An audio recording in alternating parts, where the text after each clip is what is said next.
రైతుల గొంతునైనందుకు తనను అరెస్ట్ చేస్తే గర్వంగా జైలుకు పోతానని బీఆర్ఎస్ వర్కింగ్ ప్రెసిడెంట్ కేటీఆర్ అన్నారు. లగచర్లలో బీఆర్ఎస్ కుట్ర చేసిందన్న కాంగ్రెస్ సర్కార్ తప్పుడు ప్రచారాన్ని కేటీఆర్ ఖండించారు. తనను ఏదో ఒక కేసులో ఇరికించి అరెస్ట్ చేస్తావని ఎప్పుడో తెలుసని కేటీఆర్ పేర్కొన్నారు. నీ కుట్రలకు భయపడే వాళ్ళు ఎవ్వరూ లేరని, అరెస్ట్ చేసుకో రేవంత్ రెడ్డి అని సవాల్ విసిరారు. నిజానికి ఉన్న దమ్మేంటో చూదుగాని రేవంత్ అని కేటీఆర్ ట్వీట్ చేశారు. సీఎం రేవంత్ పై కేటీఆర్ ప్రశ్నల వర్షం కురిపించారు. ఎవనిదిరా కుట్ర, ఏంది ఆ కుట్ర అని నిలదీశారు. నీకు ఓటేసిన పాపానికి రైతుల భూములను కాజేయాలనుకోవడం కుట్ర కాదా అని ప్రశ్నించారు. నీ అల్లును కోసమో అన్న కోసమో రైతన్న నోట్లో మట్టి కొట్టడం కుట్ర కాదా అని అన్నారు. గత 9 నెలలుగా రైతుల జీవితాలను రోడ్డుకు ఈడ్వడం కుట్ర కాదా అని నిగ్గదీసి అడిగారు.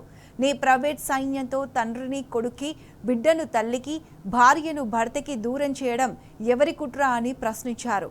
పేద లంబాడా రైతులను బూతులు తిట్టి బెదిరించింది ఎవరి కుట్ర, ఎవరి కోసం కుట్ర అని నిలదీశారు. మరలపడ్డ రైతులు ఎదురు తిరిగిన పాపానికి నడవలేకుండా చిత్రహింసలు పెట్టింది ఎవరి కుట్ర అని అడిగారు.